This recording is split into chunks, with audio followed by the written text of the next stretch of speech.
আমরা কি সবাই ভালো আছি? আপনারা কি সবাই ভালো আছেন?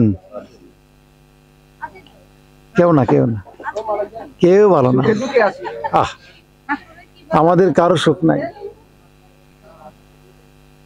জয় জয় শ্রীমদ স্বামী সুখেন ব্রহ্মচারী প্রেমানন্দে হরি হরি বল হরি হরি বল হরি।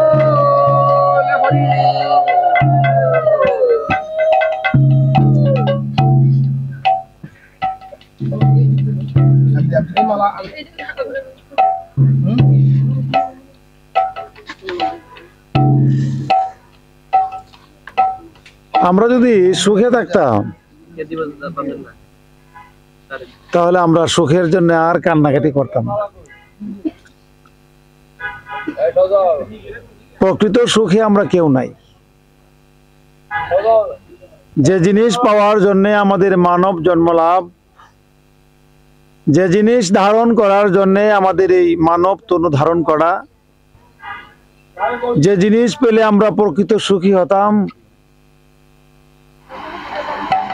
ওই জিনিসটাকে আমরা ভুলে গেছি। এই যে আমরা আজ এটা বন্ধ রাখ, এই যে আমরা আজ বৃক্ষ দেখছি, আমাদের আশা যে বৃক্ষ রোপণ করেছি, সেই বৃক্ষ আমাকে নারিকেল দিবে, এই নারিকেল আমার সেবায় লাগবে। আমার আশা জমিতে ফসল করেছি, সেই ফসল উঠবে, সেই ফসল আমি খাবো, জীবন ধারণ করব। পুকুর খনন করেছি, ওই পুকুরে জল থাকবে, জল আমার সেবায় লাগবে। একে একে আমরা চতুর্দিকে যখন তাকাই, সব কিছু ভগবান আমাদেরকে দিয়েছেন আমাদের সেবার জন্য। বৃক্ষ থেকে পিপিলিকা পর্যন্ত, পিপিলিকা থেকে একেবারে অশ্বত্থমা পর্যন্ত যা কিছু দেখেন, আমরা যা কিছু দেখি দুটি চোখ দিয়ে, সব কিছু ভগবান দিয়েছেন মানুষের সেবার জন্য। আর মানুষকে সৃষ্টি করেছেন ভগবানের সেবার জন্য। হরি হরি বল, হরি বল। এখন আমরা মানুষ হয়েছি, মানুষ রূপ আমরা ধারণ করেছি, আমরা মানুষ হয়েছি, কিন্তু আমাদের রূপটা হচ্ছে মানুষের। আমরা আকৃতিতে মানুষ, কিন্তু প্রকৃতিতে মানুষ না। এই জন্য শ্রীমদ্ ভাগবতে বলা হয়েছে, আকম আকৃতি তানাম মনুষ্য জন্মনাং বৃথা। আমরা আকৃতিতে মানুষ হয়েছি, কিন্তু প্রকৃত অর্থে মনুষ্য জন্ম আমাদের বৃথা। কেমন? আমরা কিন্তু এখন দেখি বর্তমান যুগে যারা সাধু সন্ন্যাসী আছে, তারা কিন্তু সবাই লোকালয়ে বাস করে। হয় শহরে কীর্তন করে, নয় গ্রামে কীর্তন করে, নয় নগরে, নয় কারো বাড়িতে কীর্তনাদি করে বাড়ি বাড়ি ঘুরে। এখন কিন্তু আগের মতো ওই জঙ্গলের মধ্যে বসে যুগের পর যুগ সাধনা এখন কিন্তু করে না। কেন করে না? ভাগবতে এই কথাটি বলা হয়েছে যে আগের যুগে যখন মানুষের সংখ্যা কম ছিল, আমার কথাগুলো কি সবাই শুনেন? আগের যুগে যখন মানুষের সংখ্যা কম ছিল, পশু পক্ষী কীট পতঙ্গ বৃক্ষের সংখ্যা বেশি ছিল, তখন সাধু সন্ন্যাসীরা ওই বন জঙ্গলের মধ্যে গিয়ে তারা সাধনা করত। এই জন্যে তাদের আশা, কীট পতঙ্গ পশু পক্ষী কুল পেয়ে কেউ ভগবানকে প্রকৃতভাবে ডাকতে পারে না। যদিও আমরা শুনি যে পাখির রব রব শব এবং গাছের সুসু শব্দ, সমস্ত শব্দ মাত্রই ব্রহ্মকে ডাকা, যদি আমরা শুনিও, তারপরেও মানুষ যেভাবে মন খুলে হাত বাহু তুলে শ্রীহরিকে ডাকে, ঠিক তদ্রুপ ভাবে কোনো বৃক্ষ পশু পাখি ভগবানকে তেমন ভাবে ডাকতে পারে না। যারই জন্যে সাধু সন্ন্যাসীরা ওই বন জঙ্গলের মধ্যে থেকে তারা যুগের পর যুগ সাধনা করেছেন। কেন? যে নাম শুনে ওই বন জঙ্গলের পশু পক্ষীগুলি, কীট পতঙ্গগুলি, বৃক্ষগুলি তারা মানব কুলে জন্ম নিবে। হরি হরি বল, হরি বল।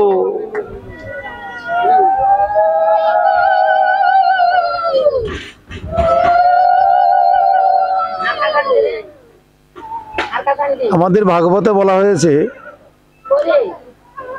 হরিনাম শুনে যারা উলোধ্বনি করে না তাদের জিহ্বা নাকি একদিন বাঘ জিহ্বা হয়ে যাবে, অর্থাৎ ব্যাঙের জিহ্বা হবে। আহ, হরিনাম শুনে যারা আনন্দে বাহু তুলে না তার বাহু নাকি একদিন চলবে না। হরিনাম শোনার জন্য যারা মন্দিরে হেঁটে হেঁটে যায় না তার পা অচল হয়ে যাবে। হরিনাম করার জন্য যিনি হাততালি দিয়ে কীর্তন করবে না তার হাত একদিন অচল হয়ে যাবে। হরিনাম শোনার জন্য যিনি মন্দিরে যাবেন না তার কান একদিন বধির হয়ে যাবে। শ্রীহরির রূপ দেখার জন্য যিনি মন্দিরে যাবেন না তার চোখ একদিন আলোহীন হয়ে যাবে। নাসিকা দিয়ে যিনি প্রসাদের ঘ্রাণ নিতে মন্দিরে যাবেন না তার নাক একদিন সুগন্ধহীন হয়ে যাবে। কারণ ভগবান আমার আপনার সমস্ত অঙ্গ প্রত্যঙ্গগুলি দিয়েছে তাকে দেখার জন্যে, তাকে পাওয়ার জন্যে, তাকে শোয়ার জন্যে, তার কাছে যাওয়ার জন্যে, তার গুণগান করার জন্যে, তার গুণকীর্তন শোনার জন্যে। আমি সংসারে সব কিছু করব, কিন্তু ভগবানকে বাদ দিয়ে যা কিছু সবই অসার, আর ভগবানকে নিয়ে যা কিছু তাই হলো সার। এই জন্যই হরিনামে যার আনন্দ নাই, হরিনামে যার মন নাই, তার সাংসারিক সুখ বৃষ, তার সাংসারিক আনন্দ প্রকৃত নিরানন্দ, তার সাংসারিক সম্পদ তার আপদ। এই জন্যই আমাদেরকে হরিকে বাদ দিয়ে সব কিছু যে বৃথা, এই কথাটা সর্বক্ষণ সবসময় আমাদের মনে রাখতে হবে। ওই যে কথাটি বলছিলাম, মনি ঋষিদের মনে একটি আশা যে তারা এই বন জঙ্গলের মধ্যে একটু সাধনা করবে, সাধনার প্রভাবে সেই বৃক্ষ, পশু, পক্ষী, কীট, পতঙ্গ যারা যারা তার নামের প্রভাব পাবে সকলেই মানব কুলে জন্ম হবে। যেমনটি হয়েছিল সেই হরিদাস প্রভুর জীবনে লক্ষ্যহীরাকে দিয়ে। লক্ষ্যহীরার উদ্দেশ্য কি ছিল আমরা সবাই কিন্তু জানি। লক্ষ্যহীরার উদ্দেশ্য ছিল একজন রাজার নির্দেশে যে লক্ষ্যহীরা এসে হরিদাস প্রভু যাতে নাম করতে না পারে তার নামে বিঘ্ন ঘটানো, তাকে সুপথ থেকে অসৎ পথে নিয়ে যাওয়া। আমাদের মধ্যে এমন লোক আছে না, অনেক আছে। একটা ছেলে দেখবেন তো সমাজের মধ্যে যদি একটু তিলক সেবা করে বা একটা মালা ধারণ করে বা একটা সাধু সন্ন্যাসীর পিছে একটু ঘুরে, তাকে শত টিটকারি মস্কারি আর তাকে নিয়ে যত কুলনা। এর মধ্যে সবচেয়ে বড় শত্রু হচ্ছে মা আর বাবা। যেই মাত্র দেখে ধর্মের পথে গেছে করে বিয়ে করে দিয়ে তাহলে চলবে, বিয়ে করে দিলে আর ধর্ম করতে সে পারবে না। কিন্তু না, আমরা সমাজের মধ্যে প্রায়ই দেখি যে একটা ছেলেকে যদি 8 বছর 7 বছর 9 বছর বয়সে বলে যে তুমি দীক্ষা গ্রহণ করো, এই ছেলেটাকে দীক্ষা নিতে মা বাবা দেয় না। কেন দেয় না? উদ্দেশ্য হচ্ছে এই ছেলেটা বড় হবে, বিবাহ করবে, বিবাহ করার পরে সে ধর্মকর্ম করবে। এমন না আমাদের চিন্তাধারা সমাজের? আচ্ছা আপনারা বলুন, যে একটা ছেলে যদি বিবাহ করে, বিবাহ করার পরে যদি তাকে গুরু মন্ত্র গ্রহণ করান, তাহলে গুরু মন্ত্র শুধু যদি গ্রহণ করে, গুরুদেবের মন্ত্র দেয় কয়দিন? আপনার কথা বলবেন আমার সঙ্গে সঙ্গে। গুরু মন্ত্র দেয় কয়দিন? একদিন। আর বিছানায় শুয়ে শুয়ে বউয়ের মন্ত্র দিবে কয়দিন? হ্যাঁ, জীবন ভর। এই মন্ত্র শুনবে না এই মন্ত্র জপবে? কোন মন্ত্র পালন করবে? বউয়ের মন্ত্র। এখন আপনি বলবেন বউয়ের ভক্ত হয়ে গেছে। বউয়ের ভক্ত কি আপনি করালেন না ছেলেটা হলো? আপনি করালেন। এই জন্যই আপনার ছেলেটাকে যদি আপনি 8 বছর 9 বছর 10 বছর বয়সে তাকে দীক্ষা গ্রহণ করান, আপনার ছেলেটি গুরু ভক্ত হবে। আপনার ছেলেটাকে তো আপনি 10 বছর আর 15 বছর বিয়ে করাবেন না, 20 বছরও করাবেন না, অন্তত পক্ষে নিম্নে 22 থেকে 25 বছরের মধ্যে তাকে বিবাহ করাবেন। অতএব আপনি সাধনাটা পেল 10 বছরের সময়। 15 বছর যদি সে এক যুগ সাধনা করে, গুরু মন্ত্র জপ করে, শুদ্ধাচার জীবন যাপন করে, মা এবং বাবাকে যদি দেবতা জ্ঞানে পূজা দান করে, এবং এই 15 বছরের মধ্যে সে কোনো নেশা না করে, 15 বছরের মধ্যে যদি জুয়া না খেলে, 12 বছরের মধ্যে যদি কোনো নারীর সঙ্গে অবৈধ সম্পর্ক না করে, এই ছেলেটাকে আপনার ছেলে না দেবতা? ওই যে কিছুক্ষণ আগে বলছিল মানুষের চরণে কিছু নাই, সত্যি মানুষের চরণে কিছু নাই। মানুষ তো মানুষ না, মানুষ রূপে ভগবান তাকে পাঠিয়েছেন দেবতা হওয়ার জন্যে। মানুষ মানুষ নরে, সে যে পূর্ণ দেবতা। মানুষের তোরে বহাই সব মঙ্গল ভারতা। মানুষ ছাড়া আমরা আজকে প্রণাম করি লোকনাথ ব্রহ্মচারীকে, উনি কি মানুষ না? আমরা আজকে প্রণাম করি ঋষি অরবিন্দকে, জ্যোতিষানন্দ গিরিকে, ব্রহ্মানন্দ পুরীকে, স্বরূপানন্দ স্বামীকে। এরা কি মানুষ না? এরা সবাই মানুষ।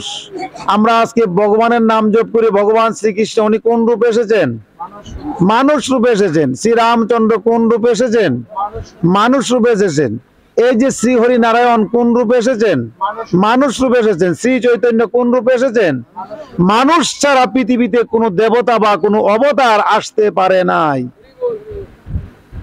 মানুষ হয়ে এসেছেন। কিন্তু মানুষ যখন সাধনা করেছে, সাধনায় চূড়ান্ত সীমানায় যখন উপনীত হয়েছে, মানুষ যখন দেবতা হয়েছে, তখনই আমরা তাদের চরণে লুটিয়ে পড়েছি। আর যখন মানুষ জগায় মাদাই হয়েছে, তখনই তাদেরকে আমরা মারতে শিখেছি। তারাও মানুষ, তারাও মানুষ। চৈতন্য মহাপ্রভুও ব্রাহ্মণের সন্তান, আর এই জগায় মাদাইও ব্রাহ্মণের সন্তান। শিশু বালও ব্রাহ্মণের সন্তান, আবার সে ভগবান শ্রীকৃষ্ণ ভগবান হয়েও তিনি ব্রাহ্মণ সন্তান। কিন্তু এক ব্রাহ্মণ সন্তানকে আমরা ঘৃণা করি, আরেক ব্রাহ্মণ সন্তানকে আমরা পুজো করি। কেন করি? ওই যে বললেন মানুষের চরণে কিছু নাই। মানুষ তো মানুষ না, হয় মানুষ দেবতা হয়, আর না হয় মানুষ শুক্লাচার্য হয়।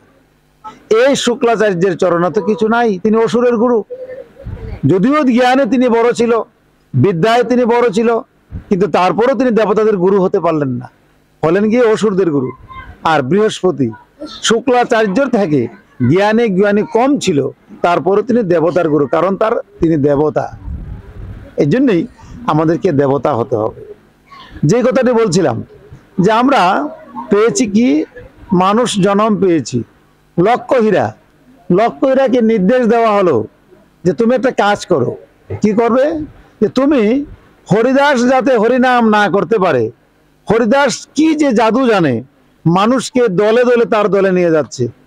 এইভাবে যদি দলে দলে তার দলে নিয়ে যায়, তাহলে আমাদের রাজাদের চাকরি করবে কে?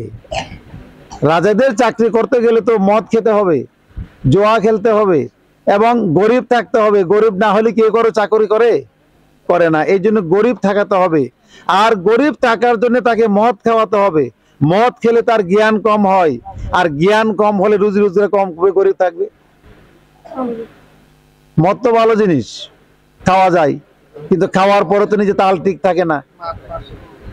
এই জন্য তার জ্ঞান কমে যায়। জ্ঞান কমে গেলে রোজগার ভালো করে করতে পারে না, আর রোজগার যখন ভালো করে করতে পারবে না, তখন গরিব হয়ে যাবে। আর গরিব হলে তারা আমাদের কৃতদাস হয়ে থাকবে সব সময়। এই ছিল রাজার চরিত্র। রাজা বললেন লক্ষ্যহীরাকে যে, লক্ষ্যহীরা তুমি যাও হরিদাসের কাছে। হরিদাসকে গিয়ে তুমি এমন ভাবে তুমি তাকে লোভ দেখাও যেন তোমার লোভে সে হরিনাম ছেড়ে তোমার কাছে চলে আসে। লক্ষ্যহীরা গেলেন হরিদাস প্রভুর কাছে।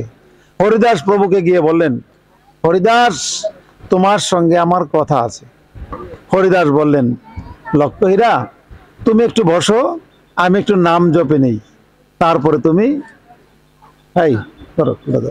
আমি একটু নাম জপে নেই, তারপরে তুমি তোমার সঙ্গে আমি কথা বলবো। বললেন হরি বল হরি বল হরি বল বাইরে, হরি বল হরি বল হরি বল হরি বল হরি বল বাইরে, হরি সবাই গান, সবাই গান।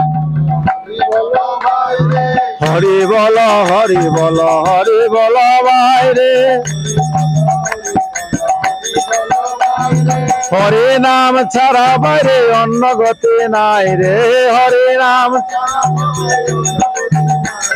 হরে নাম ছাড়া ববে অন্য গতি নাই রে, হরে নাম। হরি বল হরি বল হরি বল বাইরে, হরি বল হরি বল হরি বল বাইরে, হরি বল বাইরে। হাততালি দিয়ে হরিনাম করলে কি লাভ হয় জানেন? জানেন? হাততালি দিয়ে হরিনাম করলে যেমন দেখবেন তো একটা গাছের মধ্যে যদি পাখি বসা থাকে, গাছের নিচে গিয়ে যদি আপনি হাততালি দেন, পাখিগুলি উড়ে যায়, জানা? ঠিক তদ্রুপ ভাবে আপনার দেহের মধ্যে যদি অজানা কিছু পাপ থাকে, অজানা, জানাগুলি না, অজানা কিছু পাপ থাকে, সে পাপগুলি কি হয়? উড়ে যায়। এখন জানা পাপ কোনগুলি আর অজানা কোনগুলি? জানা পাপ হলো আমি তার বাড়ি বন্টনের সময় আমি আমার গায়ে জোর আছে, আমি 1 হাত জায়গায় বেশি নিয়েছিলাম, এই জায়গাটা এখনো ফেরত দেয়নি, এটা হচ্ছে জানা পাপ।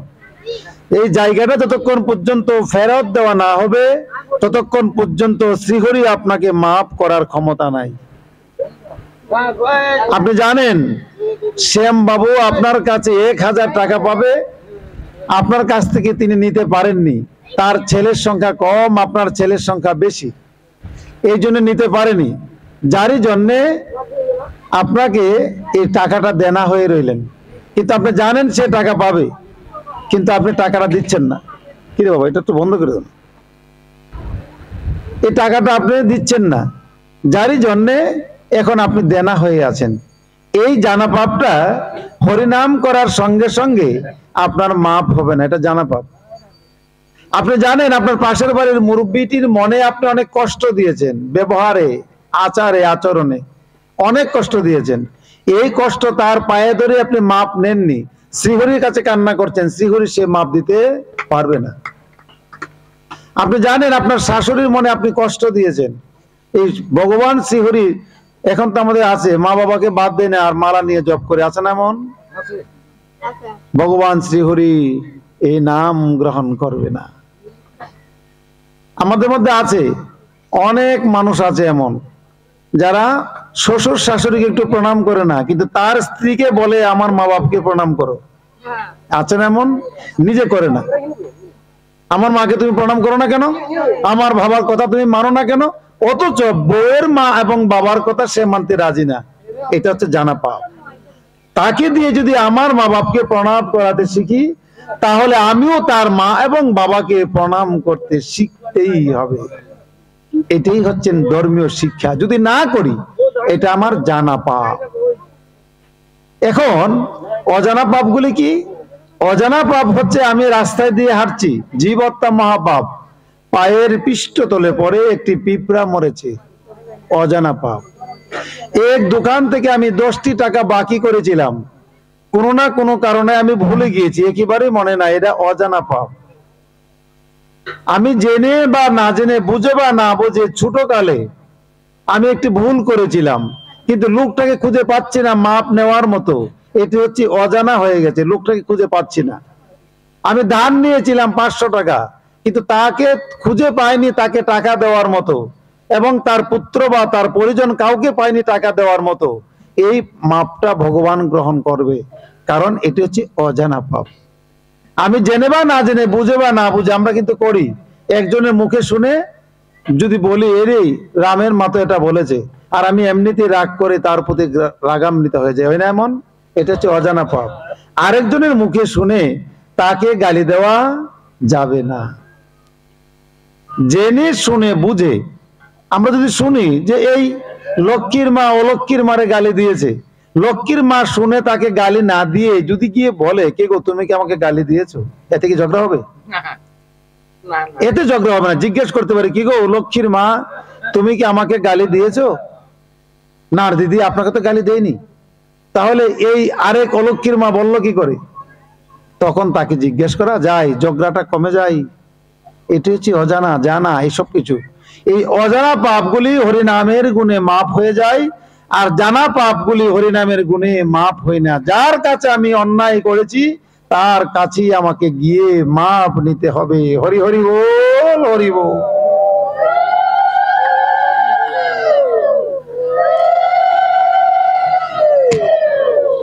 আপনারা উলুধ্বনি করছেন 4 জন, আপনারা কি এখানে 4 জন আছেন? 4 জন আছেন। মানুষ ব্যায়াম করে কেন জানেন? শরীরটা সুস্থ থাকার জন্য, যাতে সে বহুদিন পৃথিবীতে থাকতে পারে। জিহ্বারও তো ব্যায়াম আছে। জিহ্বার ব্যায়াম আপনি কি করছেন?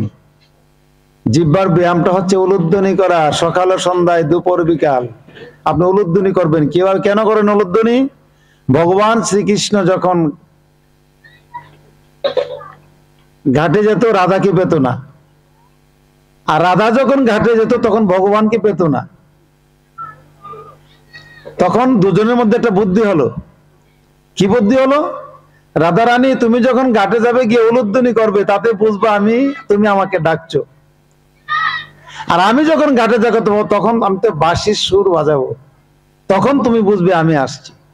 তখন এই রাধা রানী এদিন থেকে সেই পদ্ধতি গ্রহণ করলো। তিনি যখন আগে ঘাটে যেতেন গিয়ে তিনি হলুধ্বনি করতেন, হলুধ্বনি করুন, হলুধ্বনি করুন, হলুধ্বনি করুন।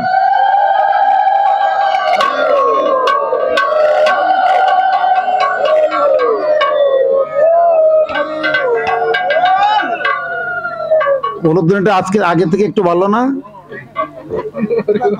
হলুধ্বনি করা মানে গোবিন্দকে কি করা? ডাকা। হলুধ্বনি করা হিন্দুদের হলুধ্বনি এত সহজ জিনিস না। উলুধ্বনি করা মানে ভগবানকে ডাকা, গুরুদেবকে গৃহে ডাকা। সন্ধ্যায় উলুধ্বনি করেন, সন্ধ্যার সময় ভগবান তুমি আমার গৃহে আসো।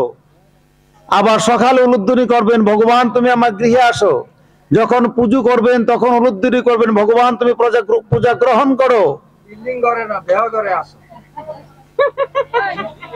এই যে উলুধ্বনি করা মানে হচ্ছে ভগবানকে ডাকা। যতবার উলুধ্বনি করবেন ততবার ভগবান শ্রীহরি আপনার ডাকে সাড়া দিচ্ছে। যদি আপনি বুঝুন ডাকে সাড়া দেয়নি, আপনার বিশ্বাস তাতে নাই। আপনার বিশ্বাস সেখানে থাকতে হবে। অতএব উলুধ্বনি আপনি অবশ্যই করবেন। যে কথাটি বলছিলাম, লক্ষ্য হীরা গেল, গিয়ে বলল, ঠাকুর হরিদাস আমি এসেছি আপনার সঙ্গে কিছু কথা বলবো। কিন্তু হরিদাস ভালো করে তাকায়নি। কেন জানেন? লক্ষ্য হীরা। আজকে কিসের দাম বেশি? সবচেয়ে বেশি কিসের দাম? হ্যাঁ না, আমাদের গরিবদের কাছে সবচেয়ে দামি জিনিস স্বর্ণই, আর ধনীদের কাছে সবচেয়ে দামি জিনিস হীরা। তার নাম ছিল লক্ষ্য হীরা। লক্ষ লক্ষ হীরার অলংকার তাহার ছিল, এবং সেই অলংকার গুলি পড়লে যে কোনো রাজা বা বাদশাহ, ছেলে বা মেয়ে তাকে দেখে পাগল হয়ে যেত। এখন বনের সন্ন্যাসী যার কিছুই নাই, তিনি তো পাগল হবেন স্বাভাবিক। তাই তিনি গেলেন, গিয়ে বললেন, হরিদাস হরিদাস আমি এসেছি তোমার সঙ্গে কথা বলবো। কিন্তু হরিদাস বললেন, তুমি বসো, আমি একটু হরিনাম করে নিই। কিভাবে? হরে কৃষ্ণ কৃষ্ণ হরে হরে, হরে রাম রাম রাম হরে হরে, হরে কৃষ্ণ কৃষ্ণ কৃষ্ণ হরে হরে, হরে রাম রাম রাম হরে হরে, হরে কৃষ্ণ কৃষ্ণ কৃষ্ণ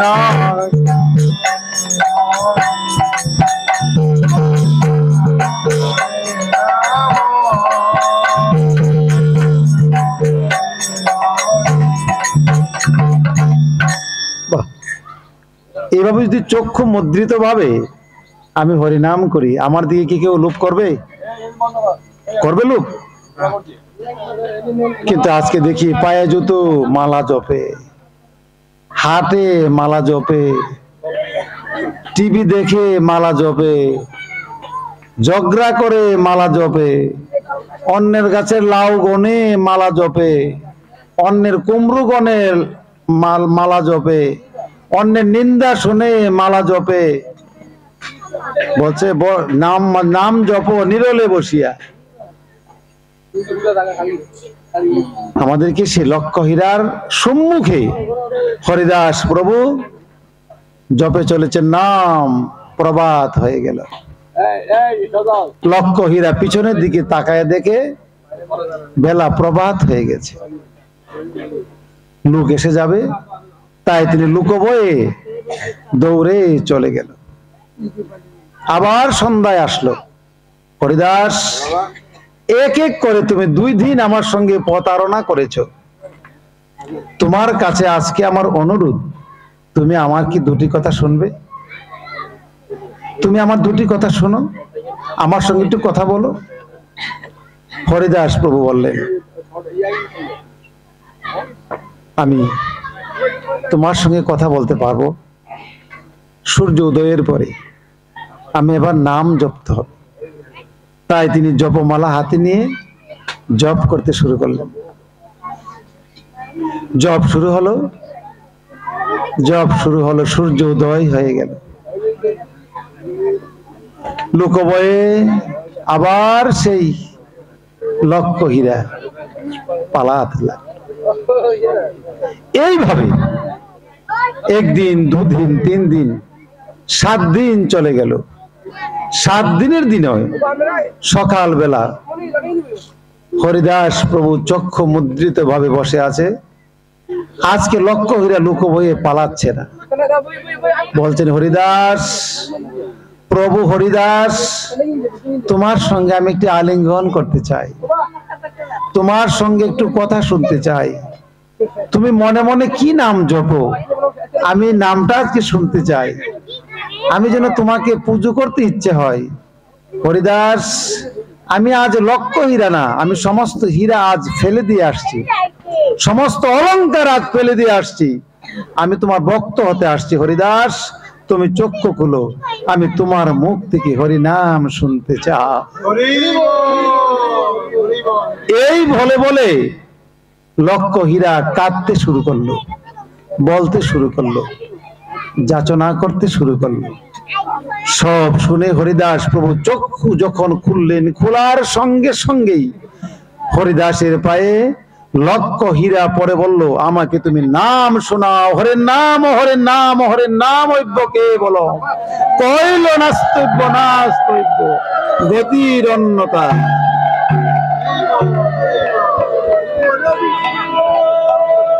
যাদু ভাই মাধু ভাই কেশবাই নম, যাদু ভাই মাধু ভাই কেশবাই নম, যাদু ভাই মাধু ভাই কেশবাই নম,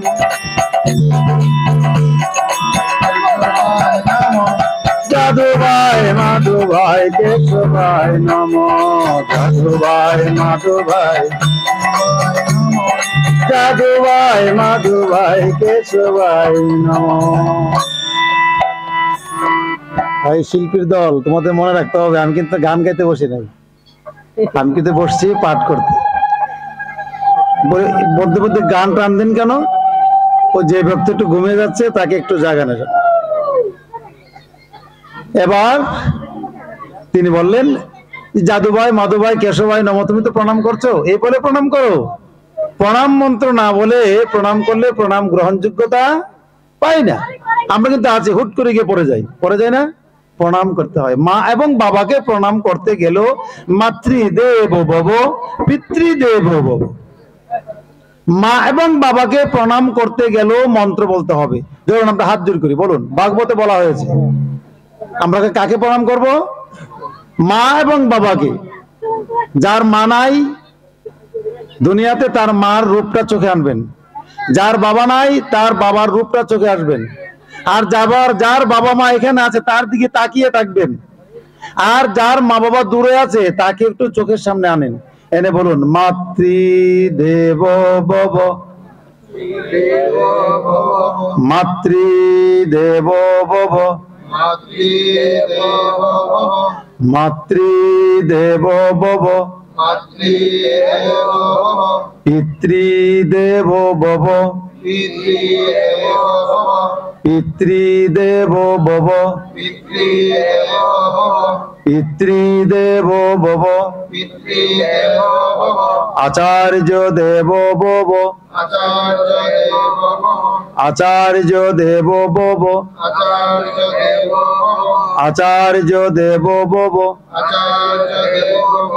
বাহ! ঘুম থেকে উঠে সর্বপ্রথম আপনি যখন বিছানায় থাকবেন, সর্বপ্রথম আপনার মা এবং বাবাকে এবং আপনার আচার্য দেব, আচার্যকে, আচার্যকে বলতে পারবেন কি? আচার্যকে জানেন না? গুরুদেব। আচার্য হচ্ছে তিনি যিনি আমার গুরুদেব। এখন গুরুকে কোনখান থেকে একজন লোক আসলো, মালা তিলক পড়ে আমার কানে মন্ত্র দিলে তিনি গুরু হয়ে গেলেন? শুধু তিনিই গুরু না, আরো গুরু আছে। যিনি আমাকে একটি অক্ষর শিক্ষা দিয়েছেন তিনিও গুরু।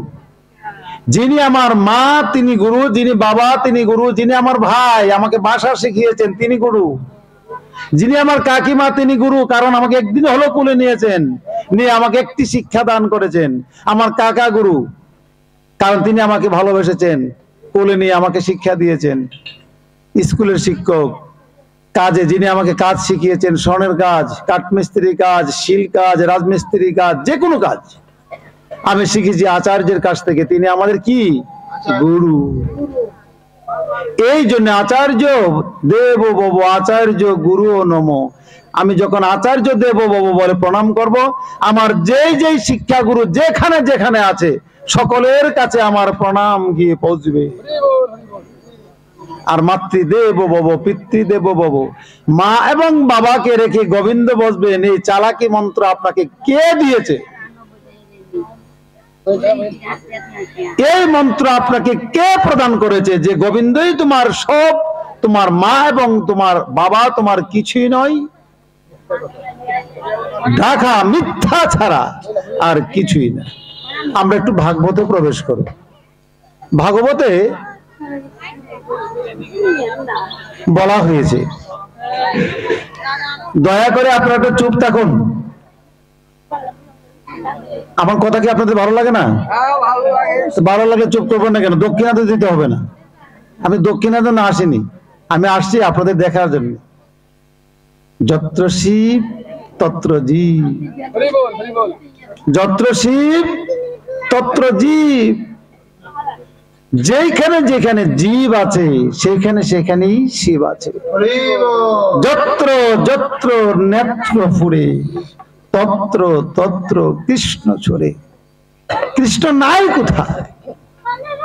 তুলসী তলায় যে কৃষ্ণ, বৃন্দাবনও সেই কৃষ্ণ, আবার ওই বৃক্ষের উপরেও সেই কৃষ্ণ, মাটির নিচেও সেই কৃষ্ণ, ডাব গাছের আগায়ও সেই কৃষ্ণ।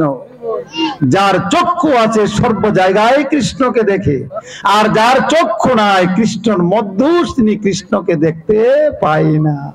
হরি হরি বল, হরি বল।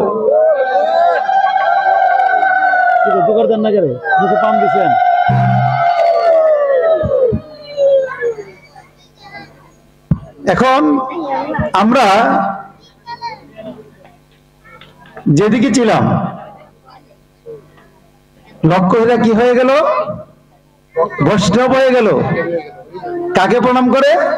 হরিদাসকে প্রণাম করে। কিন্তু ভাগবতে বলছেন এই যে ভগবান শ্রীকৃষ্ণ তিনি কংসকে যখন হত্যা করবে, হত্যার আঙ্গিনায় এসে ভগবান শ্রীকৃষ্ণকে বলেছিলেন যে মামা আমি দেবপুরুষ, আমি কাউকে হত্যা করার জন্য পৃথিবীতে আসিনি, আমি এসেছি পৃথিবীর মঙ্গলের জন্য। তুমি আমার মামা হও, তুমি আমার মাকে অনেক ভালোবাসতে আমি জানি, কিন্তু তুমি আমার বাবাকে আর মাকে তুমি কেন আটক করেছো? তোমার জন্য আমার 3টি প্রশ্ন। কার জন্য? কংসের জন্য। কার প্রশ্ন?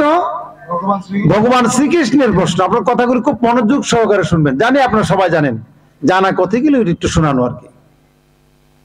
এখন আমার 3টি প্রশ্ন। প্রথম প্রশ্ন হচ্ছে, তুমি আমার মাতা দৈবকী, পিতা বসুদেব, তাদেরকে ছেড়ে দাও, তোমার সঙ্গে আমার যুদ্ধ হবে না।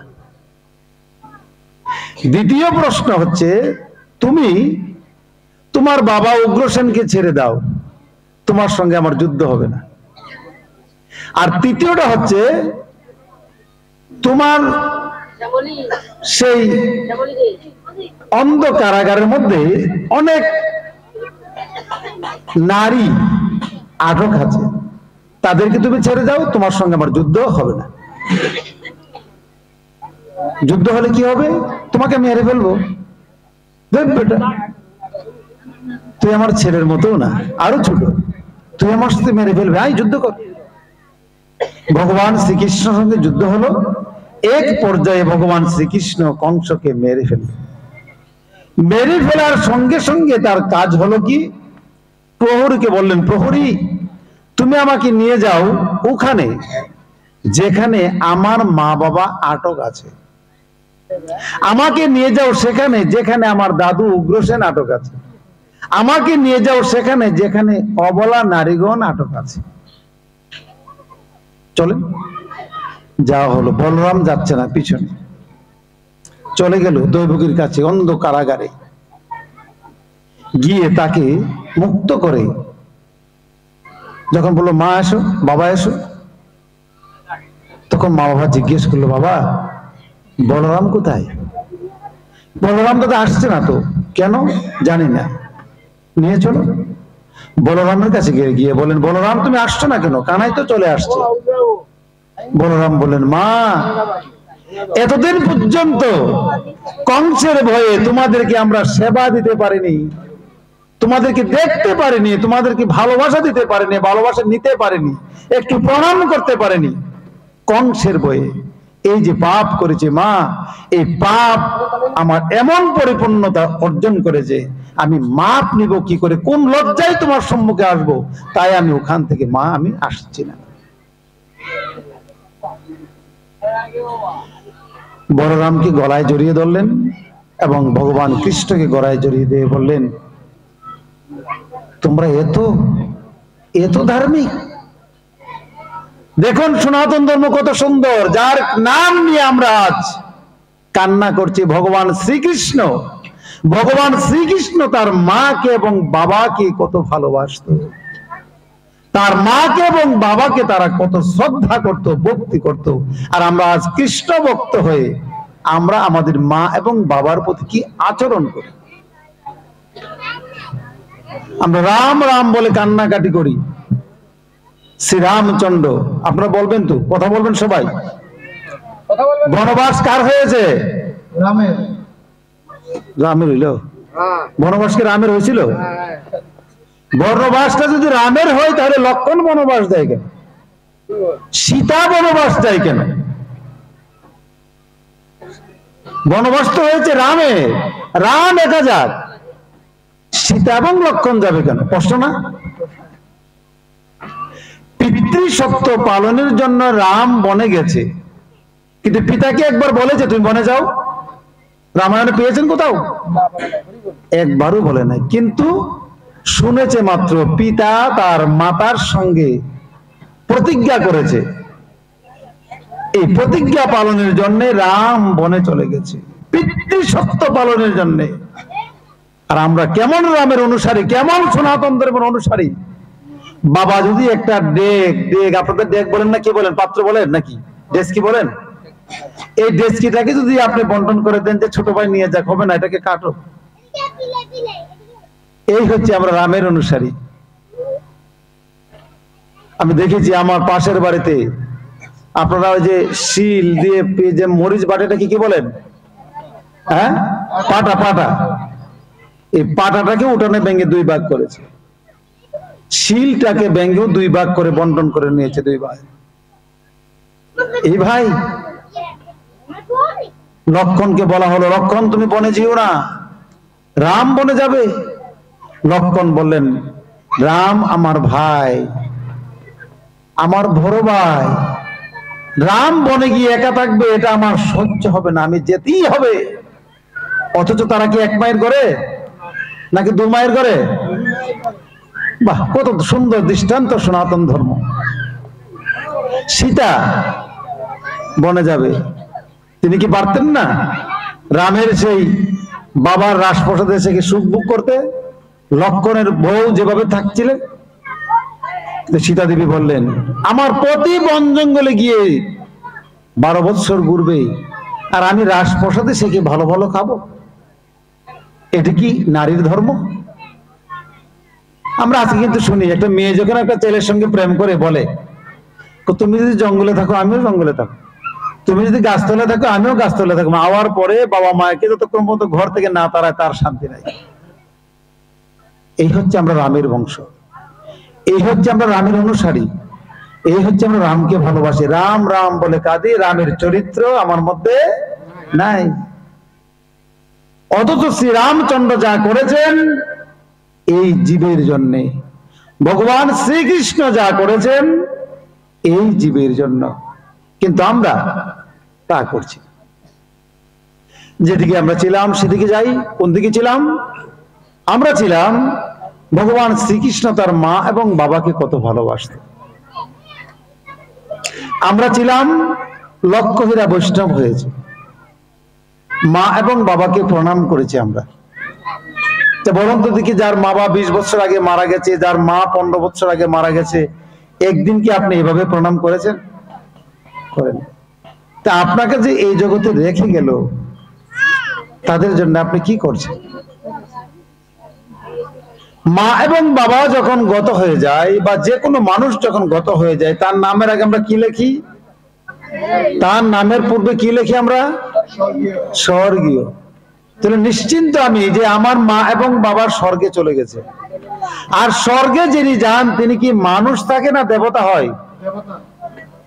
কি হয়? এখন দেবতাকে প্রণাম করলে কি পুণ্য হয় না পাপ হয়?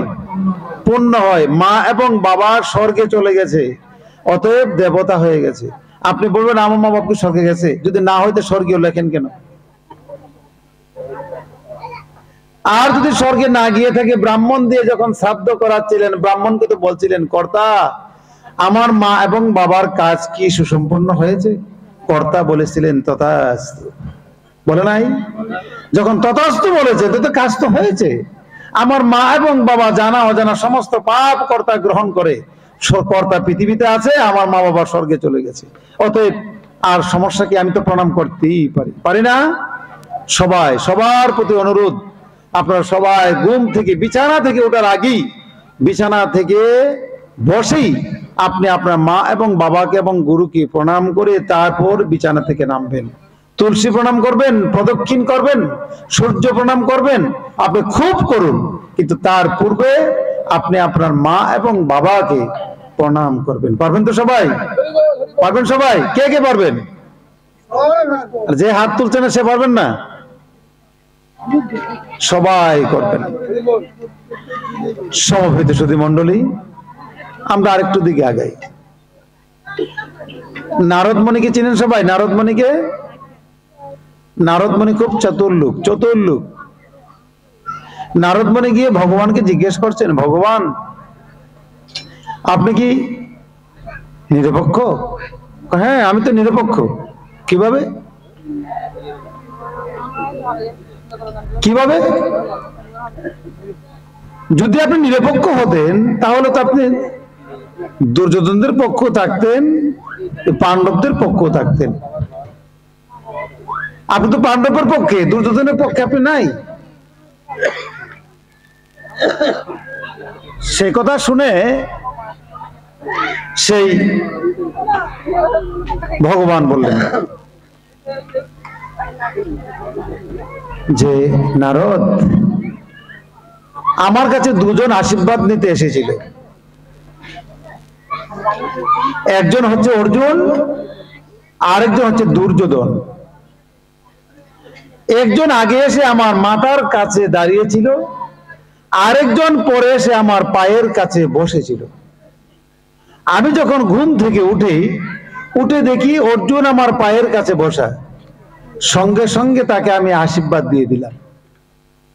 এই আশীর্বাদের কথা শুনে দুর্যোধন চটে গেল। কেন? সে তার অনেক আগে এসেছে, কিন্তু তাকে আমি আশীর্বাদ দেইনি, কারণ তাকে আমি দেখি না। আমরা যখন ঘুমিয়ে থেকে উঠি তখন কি মাথার কাছে কি আছে দেখি? আমরা কিন্তু পায়ের কাছে কি আছে দেখি। তাই আমি তাকে আশীর্বাদ দিয়েছি। রাগান্বিত হয়ে সে দুর্যোধন বললেন, তোমার আশীর্বাদের আমার প্রয়োজন নেই, তোমার সৈন্য সামন্তগুলি আমাকে দাও। তখন আমি আমার যত সৈন্য সামন্ত ছিল সব কিছু আমি দুর্যোধনকে দিয়ে দিলাম, আর আশীর্বাদ অর্জুনের জন্য রাখলাম। এটা কি আপনি নিরপেক্ষ করেছেন? কেন করব না? যিনি দাঁড়িয়ে আছেন তিনি তো বিয়াদব, মাতার কাছে দাঁড়িয়ে আছে, সে তো বিয়াদব, তার মধ্যে অহংকার, সে রাজার ছেলে, এই জন্য তাকে আমি আশীর্বাদ দিতে পারিনি। আর তার মধ্যে বিনয়, রাজার ছেলে হওয়া সত্ত্বেও সে আমার পায়ের কাছে বসা, সে আমার ভক্ত, তাই তার জন্য আমি আশীর্বাদ দিয়েছি।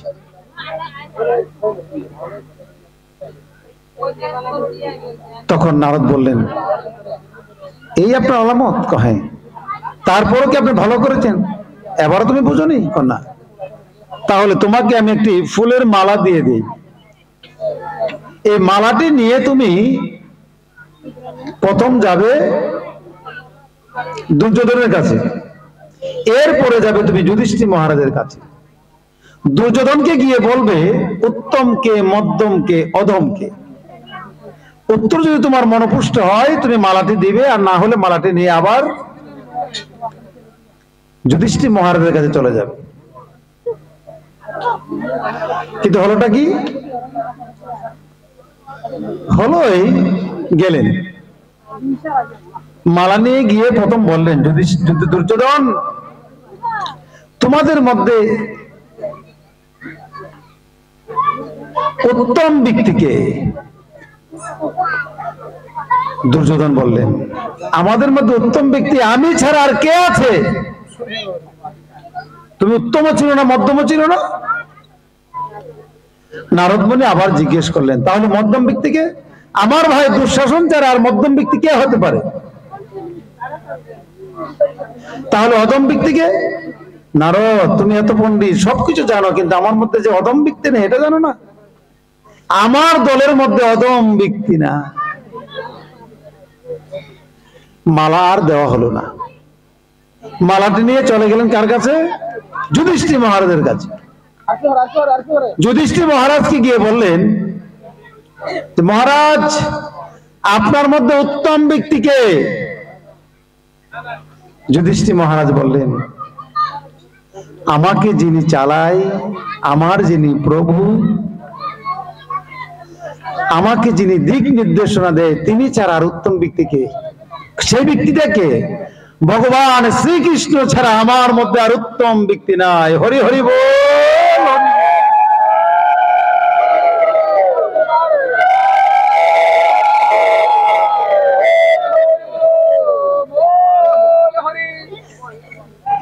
এখন উত্তম ব্যক্তি কে হলো?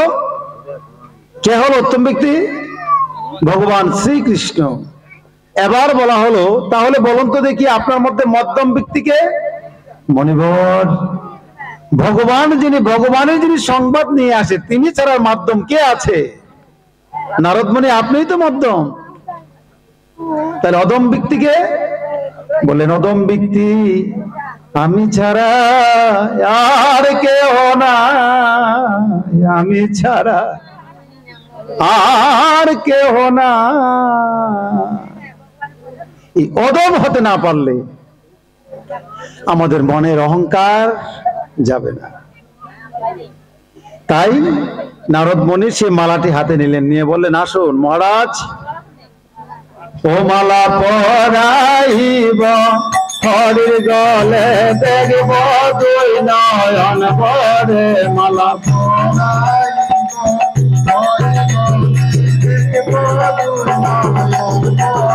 মালা পরাইব হরির গলে দেখব দুই নয়ন ভরে, মালা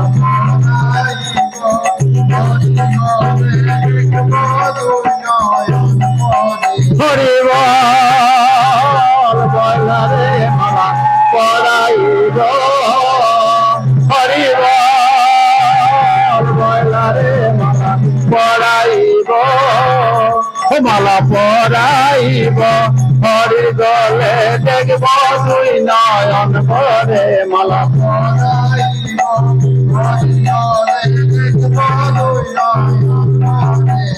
আইরে তোরা সকল ভালোকে হরির নাম নিয়ে যায় গোলকে, আইরে তোরা সকল ভালোকে। মালা কাকে দিল? যুধিষ্ঠির মহারাজকে, যিনি অদম হতে জানে তাকে মালা দিতে হয়। আমরা কি অদম হতে জানি? জানি না। যার দরুন হরিনামের মালা আমাদের গলায় পড়ে না। আমাদের গলায় পড়ে কিসের মালা? কলঙ্কের মালা। আমাদের গলায় পড়ে কলঙ্কের ঢোল। এই জন্যই আমাদেরকে অদম হতে হবে। সমবেত সুধী মণ্ডলী, আমরা কি অদম হতে জানবো? আমরা ছোট হয়ে থাকবো সবসময়, ছোট হয়ে পৃথিবীর ভূমণ্ডলে যা কিছু আছে সবাই আমার চাইতে উন্নত, ভূমণ্ডলে যারা আছে সবাই আমার চাইতে ধনী, ভূমণ্ডলে যা কিছু আছে সবকিছু আমার চাইতে সুন্দর, এই ভাব নিয়ে যতক্ষণ থাকবো ততক্ষণে আমরা জীবিত। আর এই ভাব থেকে আমরা যখন সরে যাব তখনই আমরা মৃত। সমবেত সুধী মণ্ডলী, আমরা যেদিকে ছিলাম সেই দিকটা হচ্ছে এই যে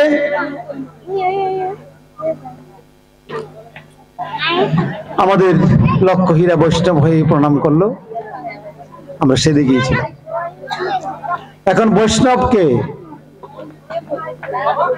আমরা কিন্তু বৈষ্ণব মনে করি যে যিনি মালা পরে, যিনি তিলক সেবা করে, যিনি ভেগ হাতে নিয়ে ভিক্ষা করে তিনি মনে বৈষ্ণব না, এমন মনে করি না? এমন না।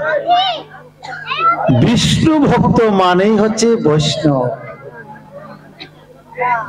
আমরা বিষ্ণুকে মানি না, কেউ কি আছে এমন? ব্রহ্মা, বিষ্ণু, মহেশ্বর, তিনজনকে না মানলে তো আপনি হিন্দুই হতে পারবেন। অতএব বিষ্ণুকে মানি না এমন কেউ জগতে নেই। বিষ্ণুকে মানি না এমন কেউ জগতে নেই। অতএব বিষ্ণুকে আমরা মানি। তবে বিষ্ণু ভক্ত যারা তারাই বৈষ্ণব। কিন্তু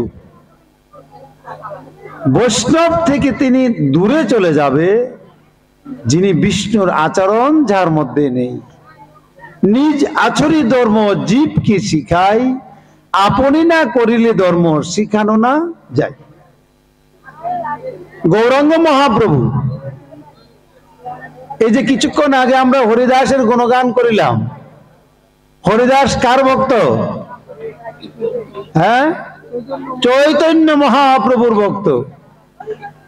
আমরা আমাদের চরিতায় বিভিন্ন গ্রন্থে বিভিন্ন ভয়ে আমরা বহু মানুষের জীবন পড়েছি, কিন্তু গৌরাঙ্গ মহাপ্রভুর জীবনের সাথে আর কারো জীবন মিলে না।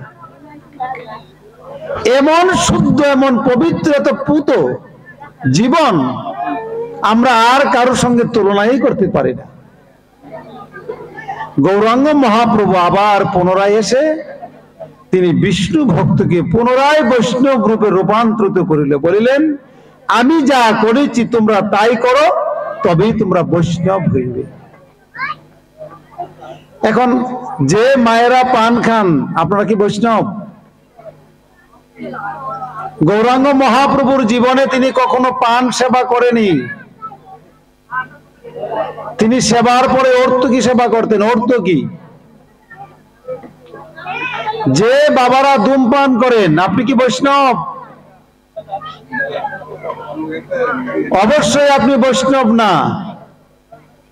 যে বাবা সিগারেট খান, গাঁজা খান, ভাং খান, আপনি কি বৈষ্ণব? অবশ্যই বৈষ্ণব না, কারণ গৌরাঙ্গ মহাপ্রভুর চরিত্র আপনার কাছে নেই। যে মানুষ মদ খায় তিনি কি বৈষ্ণব? তিনি তো হচ্ছে জগায়ার মাদাই। গৌরাঙ্গ মহাপ্রভু জগায় মাদাইকে উদ্ধার করেছিলেন। কেন করেছিলেন? একটি মাত্র কারণ, তারা মদ খেত, জুয়া খেলতো, পরনারী আসক্ত হতো এবং তারা পর নিন্দুক ছিল, হরিনামের বিরুদ্ধে ছিল।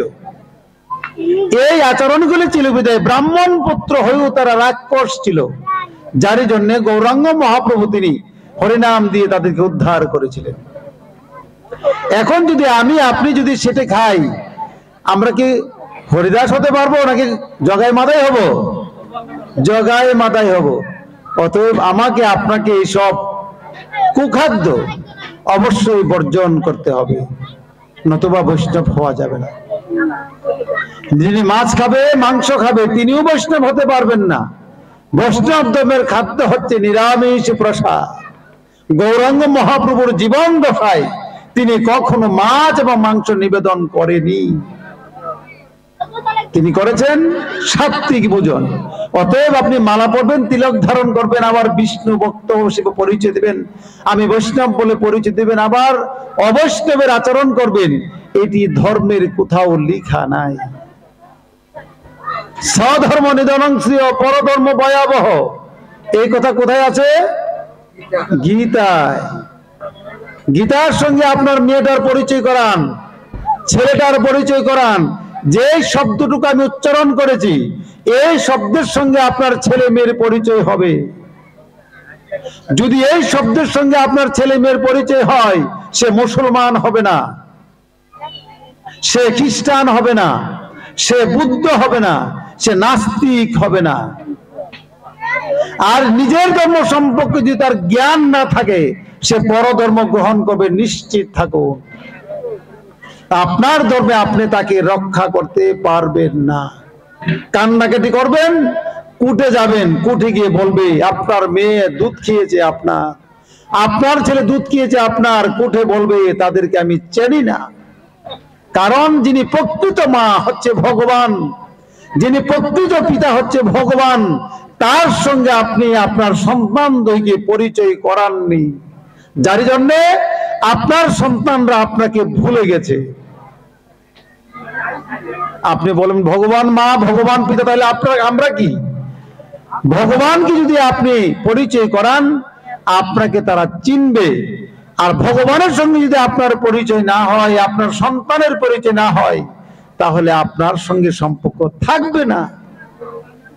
বিল্ডিং মানুষে করে, রড থাকে রডের দোকানে, ইট থাকে খোলায়, সিমেন্ট থাকে ফ্যাক্টরি, জল থাকে নদী। কিন্তু রডের সঙ্গে আপনার কংক্রিটকে ঘষান, কাজ হবে না। হরিনামের দোয়াই দিন, জল ঢালুন, রড এবং কংক্রিট একত্রিত হচ্ছে না। যেই মাত্র আপনি জল বালি সিমেন্টকে দিয়ে মিশালেন, ঢাললেন, হরিনামের দোয়াই দেন বা না দেন, সঙ্গে সঙ্গে সেটা মন্ড হয়ে গেছে। হরি হরি বল, হরি বল।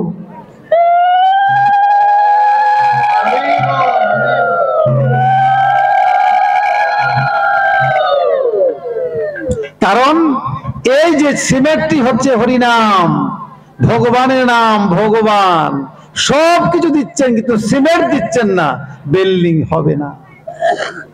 আর যদি সবকিছু একটু কম কমও দেন, বা কিছু দেন বা কিছু না দেন, কিন্তু যদি খালি সিমেন্টটা দেন, শুধু সিমেন্ট দেন, তাতেও রড শক্ত হয়ে যাবে। সিমেন্টের এত শক্তি, ঈশ্বরের এত শক্তি। ঈশ্বরের সঙ্গে, ভগবানের সঙ্গে আপনি আপনার সন্তানদ্বয়কে পরিচয় করান, নিজেই পরিচয় হন, আপনার সুখী সংসারে পরিণত হবে। নতুবা আপনার সংসারে কখনো সুখ আসতে পারে না। সমবেত সুধী মণ্ডলী, গীতা পড়ান। গীতাতে কি আছে? মাতৃপিতৃকে সম্মানের কথা আছে। গীতাতে কি আছে? গীতাতে আছে সংসার ধর্ম সে কিভাবে করবে। গীতাতে আছে পর নারীকে কিভাবে সম্মান করা হয়। আমরা মহাভারতে পড়ি দ্রৌপদীর যদি বস্ত্র হরণ না হতো তাহলে কি যুদ্ধের এত প্রকটিত হতো? রাজ্যসভায় দ্রৌপদীর যদি বস্ত্র হরণ না হতো তাহলে কি যুদ্ধ এত প্রকটিত হতো, এত বড় হতো? হতো না। যেই মাত্র রাজ্যসভায় দ্রৌপদীর বস্ত্র হরণ করা হলো সেখান থেকে বৃণ শপথ গ্রহণ করেছে, ভগবান শ্রীকৃষ্ণ শপথ গ্রহণ করেছে, অর্জুন শপথ গ্রহণ করেছে, যুধিষ্ঠির মহারাজ শপথ গ্রহণ করেছে, যুদ্ধ আমাদের করতেই হবে এবং তাদেরকে পরাজিত করবই করব, কারণ নারীর শ্লীলতাহানি কোনো পুরুষ মেনে নিতে পারে না। এখন আপনার গৃহে আপনার মা, আপনার বোন আজকে যদি শ্লীলতাহানি ঘটে আপনি এটি মেনে নেবেন কি করে? ধর্ম যদি না থাকে তাহলে নারীর শ্লীলতা তার কাছে ধর্ম মনে হয় না, আর যদি ধর্ম থাকে নারীর শ্লীলতাহানি তার কাছে ধর্ম মনে হয়। এই জন্যই আমাদেরকে ধর্ম, প্রকৃতভাবে ধর্মটাকে আমাদের করতে হবে। গীতা পড়লে সে জিনিস সে পাবে। গীতায় আছে আরেকটি কথা, অক্ষর ব্রহ্মযোগ। গীতায় অধ্যায় কয়টি? 18টি। 18টি অধ্যায় কেন হয়েছিল? 18টি অধ্যায় কেন হয়েছিল জানেন না? 10 ইন্দ্রিয়, 6টি রিপু, আর 2টা কি আমি জানি না, আপনারা মিলিয়ে নিন। এই 18টি জিনিস দিয়ে হচ্ছে 18 অধ্যায়। একটি অধ্যায়ের নাম হচ্ছে অক্ষর ব্রহ্মযুগ। প্রথম অধ্যায়ের নাম হচ্ছে অর্জুন বিষাদ যুগ। দ্বিতীয় অধ্যায়ের নাম হচ্ছে সাংখ্য যুগ। অর্জুন যা বলেছিলেন ভগবানের কাছে তা বিষময় মনে হয়েছিল, ভগবান সেখানে কিছু বলেনি। অর্জুন পণ্ডিতের মতো কথা বলতে আরম্ভ করেছে। দেখবেন তো কোন ছেলে যদি পণ্ডিতের মতো কথা বলে, বাবা শত কিছু জানা সত্ত্বেও, বাবা যদি কোনো কিছু নাও জানে আবার তারপরে ছেলের কথাটা শুনতে তার ভালো লাগে না, কারণ বলে তো পণ্ডিতে কম কর, বলে না? ঠিক তদ্রুপ ভাবে সাংখ্য যুগ যখন শুরু হলো, নির্ধারণ, ভগবান বললেন শিষ্যস্তহং তাং মাং সাধি। পণ্ডিতের মতো অত্যন্ত অনক্ষণ কথা বলেছো, এবার কি হয়েছে? অর্জুন বললেন আমি শিষ্যত্ব গ্রহণ করে দিয়েছি, আপনি আমার যা মঙ্গল করে আপনি তাই বলুন। সাংখ্য যুগ শুরু হয়ে গেল। সাংখ্য যুগ শুরু হতে হতে অক্ষর ব্রহ্মযুগ, তারপর হচ্ছে শেষ যুগটার নাম হচ্ছে মুখ্য যুগ। মুখ্য মানে পরমা শান্তি। মুখ্য মানে লেখাপড়া জানে না যে মূর্খ না, কিন্তু মুখ্য মানে পরমা শান্তি। ভগবান কিভাবে অর্জুনকে শান্তি প্রদান করিয়েছিল ওই মুখ্য যুগে উল্লেখ করা হয়েছে। ওখানেই বলেছিলেন সর্বধর্মান্যং পরিত্যাজ্যং মামেকং শরণং ব্রজ। অর্জুন তুমি সব ধর্ম পরিত্যাগ করো আর তুমি শুধু আমাতে আশ্রয় গ্রহণ করো। এখন ধর্মকে পরিত্যাগ করার কথা কেন বললেন? ধর্ম হচ্ছে, ধর্মকে পরিত্যাগ করা যায় কিন্তু আদর্শকে পরিত্যাগ করা যায় না। ভগবান শ্রীকৃষ্ণ তখনকার সময় ছিল গুরু এবং আদর্শ অবতার, যার জন্য বললেন তুমি ধর্মকে পরিত্যাগ করো কিন্তু তুমি আমাতে আশ্রয় গ্রহণ করো। আমাকে আশ্রয় লইলে আমি তোমাকে দেখিব, ধর্মকে আশ্রয় করিলে ধর্ম তোমাকে দেখিবে। আমাকে আশ্রয় করিলে আমি তোমাকে বাঁচাবো, আর ধর্মকে আশ্রয় করিলে ধর্ম তোমাকে বাঁচাবে সত্য, কিন্তু চিরদিন বাঁচাবে না। ধর্মকে আমি আপনাকে আঘাত করেছি, আপনি আমাকে আঘাত করবেন। ধর্ম, আমি আপনার সম্পদ লুণ্ঠন করেছি, আপনি আমার সম্পদ লুণ্ঠন করিবেন। ধর্ম। আর আদর্শ কি? আপনি আমার সম্পদ লুণ্ঠন করেছেন, আমি আপনার সম্পদটাকে লুণ্ঠন করব না, এটা আদর্শ।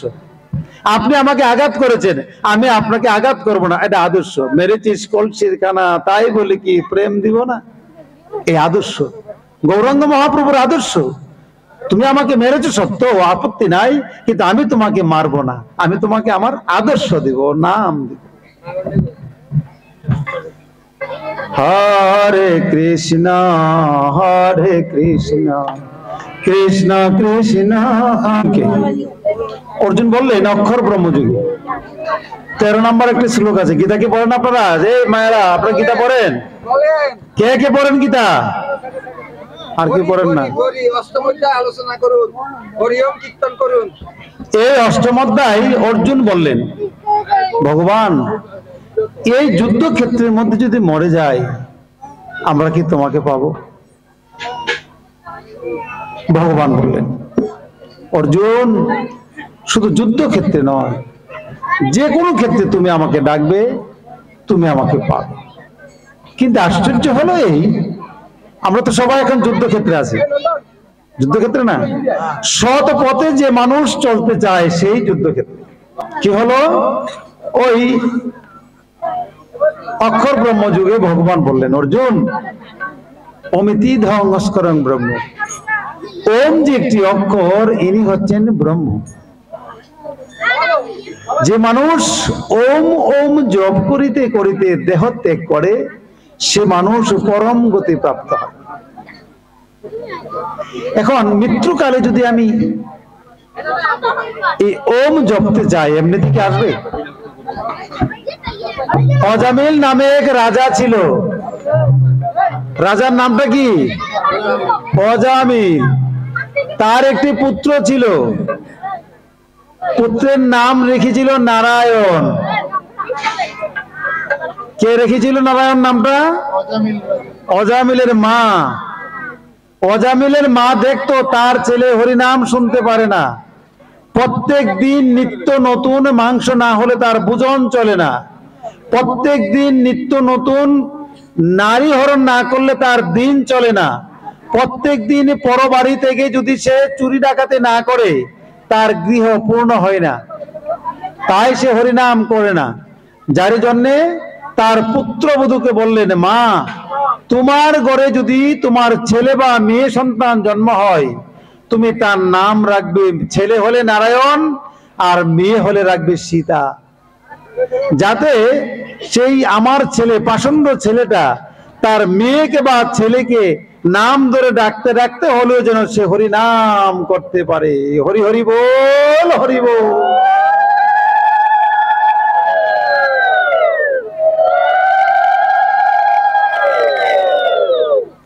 সেদিন কি হলো, অজামিল মৃত্যুবরণ করবে। তার ডান দিকে এসেছে পাপ পুরুষ, যিনি তাকে আমরা বলি কৃষ্ণদূত। আরেক দিকে এসেছেন বিষ্ণুদূত, সেই অজামিলকে নেওয়ার জন্য।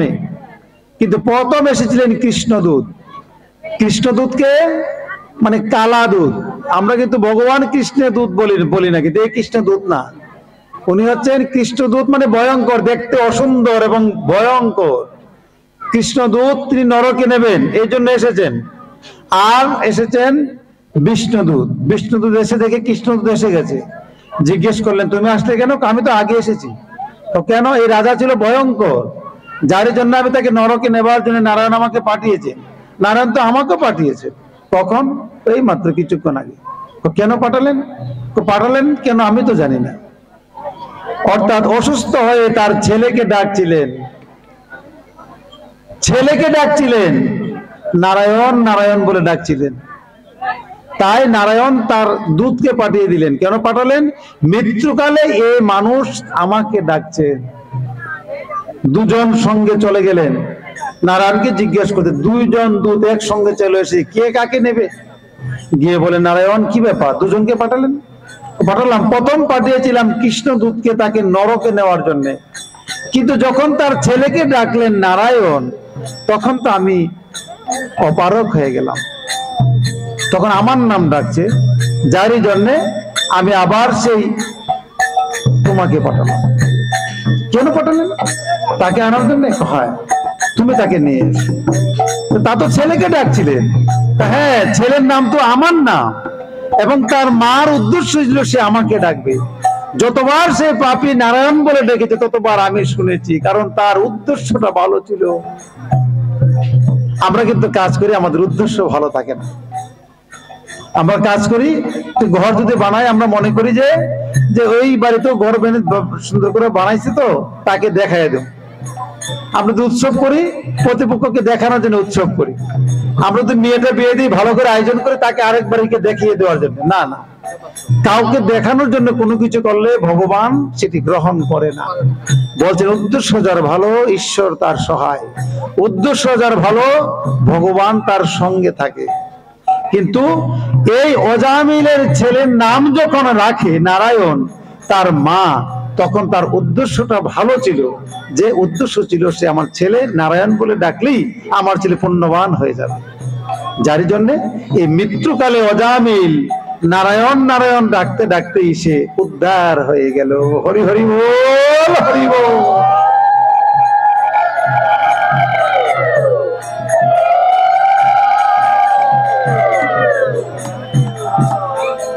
এখন এই যে নামটা মৃত্যুকালে তার ছেলের নামটা কেন আসলো? আসলো এই জন্যে যে ছোট কাল থেকে ছেলেটাকে আদর করতো এবং নাম ধরে ডাকতো, যার জন্য তার অভ্যাস হয়ে গেছে সেই নাম, যার জন্য সে মৃত্যুকালে সেই নামটি ধরে ডাকতে পেরেছে। এখন আমরা তো ওমকার নামের সঙ্গে পরিচয় না। ওম কে জপ করে? ব্রাহ্মণে জপ করে। আপনার বাড়িতে যখন ব্রত করে, অন্নপ্রাশন করে, শ্রাদ্ধ করে, তা বিবাহ অনুষ্ঠান করে, গৃহপ্রবেশ করে, এই সব মাঙ্গলিক কাজে ব্রাহ্মণ তার মুখ দিয়ে ওম উচ্চারণ করায়। আর আপনি তো শূদ্র, এই জন্য আপনাকে বলে নম বলো, কিন্তু তিনি বলে এই ব্রহ্মের নাম জপ করে বিদায় তিনি ব্রাহ্মণ। আর ব্রহ্ম নাম যদি জপ না করতো তিনি ব্রাহ্মণ হতে পারতেন না। বৈশিষ্ট্য, তিনি সেই নর্তকীর গৃহের সন্তান হওয়া সত্ত্বেও তিনি রামের গুরুদেব হয়েছে এই ব্রহ্মকে লাভ করে। বিশ্বামিত্র মণি ক্ষত্রিয়ের সন্তান হওয়া সত্ত্বেও তিনি রামের অস্ত্রগুরু হয়েছেন একমাত্র ব্রহ্ম গায়ত্রীর বলে। রুইদাস মুচি চামারের সন্তান হওয়া সত্ত্বেও তিনি বৈষ্ণব হয়েছেন একমাত্র হরিনামের গুণে। এই যে নাম, নাম ছাড়া এই যুগে আর কোনো পথ নাই। এই জন্যই ভগবান শ্রীকৃষ্ণ তার গীতায় বলছেন, অর্জুন এই নাম জপ করো সকালে সন্ধ্যায় বিকালে, তাহলে তুমি মৃত্যুকালে এই নাম তুমি জপ করিতে করিতে মৃত্যুবরণ করিবে। আর দেবগণের পূজা যারা করে দেবলোক প্রাপ্ত হয়, পিতৃগণের পূজা যারা করে পিতৃলোক প্রাপ্ত হয়, রুদ্রগণের পূজা যারা করে তারা রুদ্রলোক প্রাপ্ত হয়, আর যারা আমার পূজা করে তারা আমাকে পায়। আমাকে পাইলে তার আর জন্ম নিতে হয় না, আর যদি আমাকে না পায় তাকে বারবার জন্ম নিতে হয়।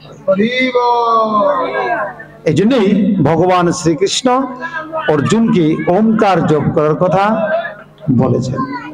আসুন আমরা একটু হরি ওম কীর্তন করি। নারায়ণ নমো নমো নমো নমো নারায়ণ নারায়ণ নারায়ণ নমো নমো নমো নমো নারায়ণ নারায়ণ নমো নমো নমো নমো নারায়ণ নারায়ণ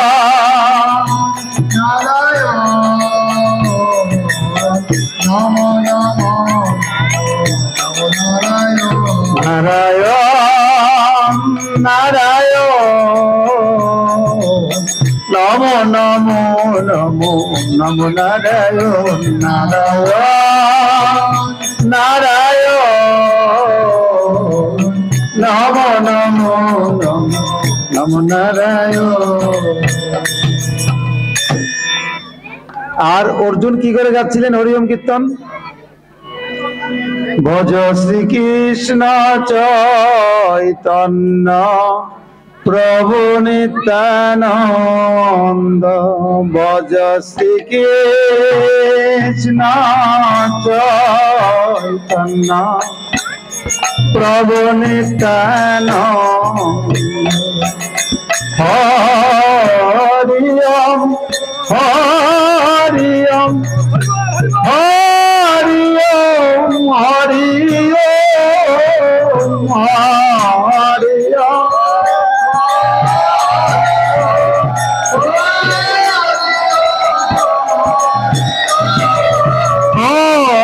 হরি ওম হরি ওম হরি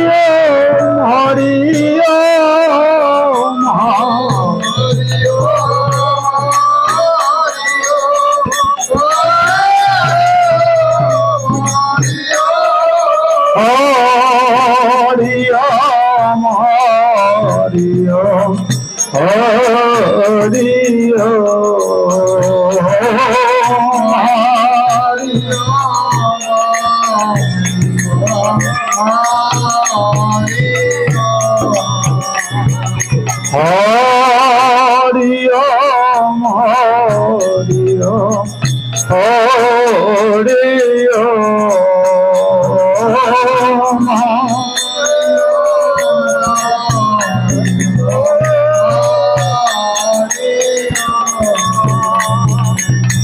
হরি ওম হরি ওম হরি ওম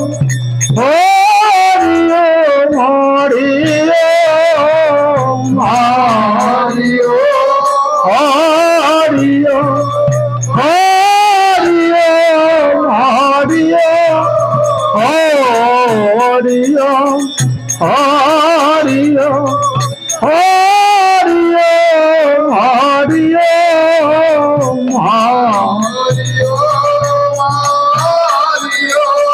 হরি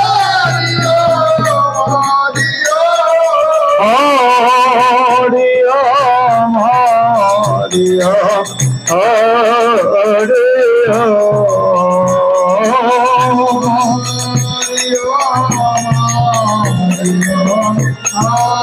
হরি হরি ওম হরি ওম হরি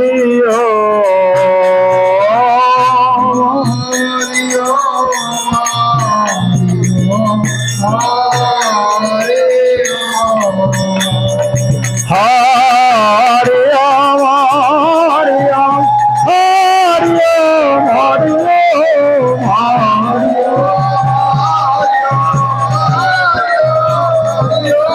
হরে রাম হরে রাম হরে হরে রাম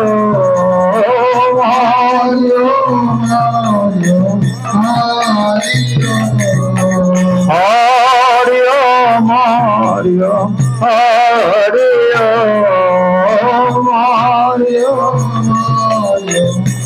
হরে হরে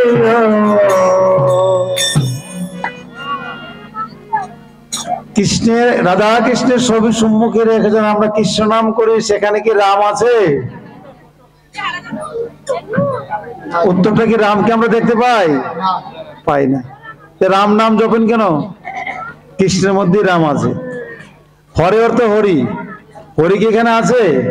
কৃষ্ণের মধ্যে হরি আছে। ঠিক তদ্রূপ আমরা যখন হরি ওম কীর্তন করি, এই ওমকারের মধ্যে সবাই আছে। একেরও কেনে করিলে হেলা দশেতে দিয়া মন, একিরি কেন করিলে হেলা দিয়া মন। জীবন কিরে শিশুর খেলা অযতনের ধন। এই যে জীবন আমাদের শিশুর খেলার জন্য নয়। যখন আমরা হরি ওম কীর্তন করি, এই ওমকারের মধ্যে সবাই আছে।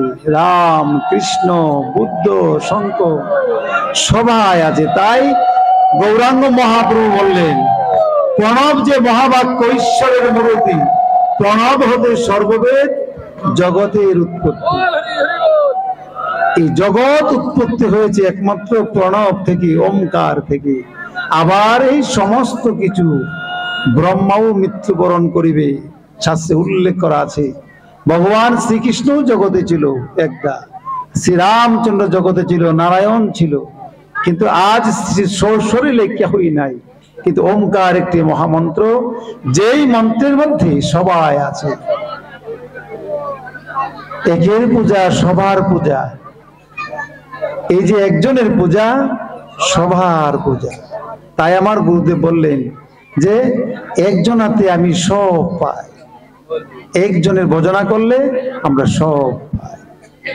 সমবেত সুধী মণ্ডলী, আমাদের সবারই ক্লান্ত চলে আসছে, একদিকে প্রসাদ পাচ্ছে। আমরা আর অল্প সময় শুধু একটি বিষয়ে কথা বলেই আলোচনা শেষ করে নেব। আমরা শিশুপালকে সবাই চিনি, শিশুপালকে কি আমরা সবাই চিনি? শিশুপালকে আমরা সবাই চিনি, কিন্তু শিশুপাল ছিল ভগবানের ভাই, পিসাতো ভাই।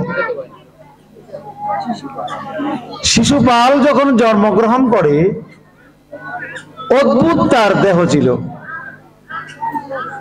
তার 4টি হাত ছিল আর 3টি চক্ষু ছিল। এটা কি আমরা শুনেছেন আগে? শুনছেন? চারটা হাত ছিল আর তিনটি চক্ষু ছিল। এখন একটি শিশু যদি জন্মগ্রহণ করে চারটা হাত নিয়ে আর তিনটা চক্ষু নিয়ে, তাকে দেখতে কেমন লাগবে? ভয় করবে না? ও বাড়ির মহিলা বলে ওটাকে জলে ফেলে দাও, ও বাড়ির মহিলা বলে ওটাকে বাঘের মুখে দিয়ে দাও, ও বাড়ির মহিলা বলে ওটাকে তুমি কুকুরকে দিয়ে দাও খেয়ে ফেলুক, এই সন্তান নিয়ে তুমি বাঁচবে কি করে? কিন্তু মার তো মন, মা তো ছেলেকে ফেলে দিতে চায় না। তাই একদিন হঠাৎ করে মানুষের কথায় শিশুপালের মা আর থাকতে পারছে না, তাই শিশুপালকে নিয়ে নদীর ঘাটে চলে গেল, তাকে জলে ছেড়ে দেবে। যেই মাত্র তাকে জলে ছাড়বে, এই মাত্রই দৈববাণী হলো যে শিশুপালের মা, তুমি শিশুপালকে জলে ছেড়ো না, তোমার ভাই পুত্র কানাইকে এনে দেখাও, তার দুটি হাত আর একটি চোখ চলে যাবে। কে দেখলে? কানাই দেখলে। পিসিমা দৌড়ে চলে গেল, গিয়ে বললেন, ভাই পুত্র আমার কানাই, তুমি আমার বাড়িতে আসো, এসে আমার পুত্রকে তুমি দর্শন দাও। তোমার দর্শনের সঙ্গে সঙ্গে আমার ছেলের দুটি হাত থাকবে আর দুটি হাত চলে যাবে, দুটি চক্ষু থাকবে আর একটি চক্ষু চলে যাবে, আমার পুত্র তখন মানুষ রূপ হবে। এখন তো নারায়ণের রূপ। বললেন, পিসিমা আমি দেখতে পারি, তবে আমার একটা শর্ত আছে। কি শর্ত? তোমার পুত্র আমার শত্রু হবে, তাই তোমার পুত্রকে আমার মেরে ফেলতে হবে। এই পুত্রকে বাঁচিয়ে রেখে লাভ কি? মারতেই যখন হবে এখনই মরে যাক না। তখন শিশুপালের মা বলেছিল, পুত্র আমার পুত্রকে তুমি তখনই মেরো না যতক্ষণ পর্যন্ত সে 100 পাপ না করে। মানুষ তো 100 পাপ করে না, তুমি 100 পাপ করলে তুমি তাকে মেরে ফেলো, এর আগে তুমি তাকে মেরে ফেলো। ঠিক আছে, তাই হবে। চলে গেল।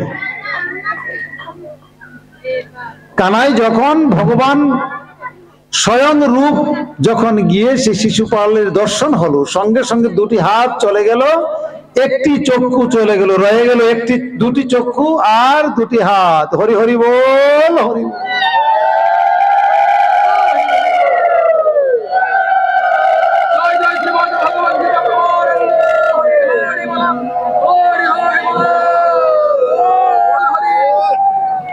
এই যে শিশুপাল যখন দুটি হাত চলে গেল, একটি চক্ষু চলে গেল, সঙ্গে সঙ্গে তার মুখ দিয়ে বাক্য ফুটলো, বলল, ভগবান কৃষ্ণ, আমি নারায়ণ হয়ে জন্মগ্রহণ করেছিলাম, আমি যত বড় হতাম নারায়ণ হতাম, তুমি আমাকে নারায়ণত্ব থেকে তুমি আমাকে ছুটি দিলে, আমি তোমার শত্রু হয়ে দাঁড়ালাম। শত্রু হয়ে গেল। কিন্তু ভগবান শ্রীকৃষ্ণের সম্মুখে যখন তার দেখা হলো যুদ্ধের ক্ষেত্রে, ভগবান শ্রীকৃষ্ণকে তিনি গালি দিচ্ছেন না? আর কৃষ্ণ গণছেন, গালি দিচ্ছেন বলছেন 9, গালি দিচ্ছেন বলছেন 19, গালি দিচ্ছেন বলছেন 90, গালি দিচ্ছেন বললেন 100। যেই মাত্র 101টি পাপ হয়ে গেল, সুদর্শন বললে সুদর্শনকে ডাকলো। সুদর্শন এসে তাকে কি করলো? শিরুচ্ছেদ করে দিল। সমবেত শুধু আমরা সবাই শিশুপাল, ছোট বড় মা বোন সবাই আমরা শিশুপাল, সবাই আমরা অপরাধ করি। আমরা কি আছি কেউ অপরাধ করি না? জেনে বা না জেনে, বুঝে বা না বুঝে আমরা সবাই অপরাধ করি। কিন্তু অপরাধের মাত্রা যদি 16 আনা হয়ে যায়, আমাদের গতি কি হবে? আমরা নদীতে নৌকা পার হয় না?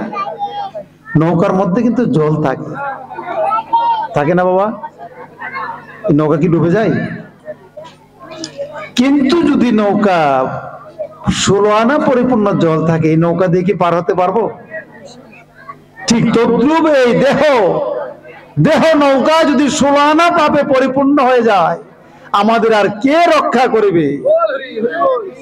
ভগবানকে আমি যতই ডাকি, ভগবানের যতই কাছে থাকি, ভগবানের যতই আত্মীয় হয়, আত্মীয় হওয়া সত্ত্বেও শিশুপাল বাঁচতে পারলো না, কিন্তু আমরা বাঁচবো কি করে?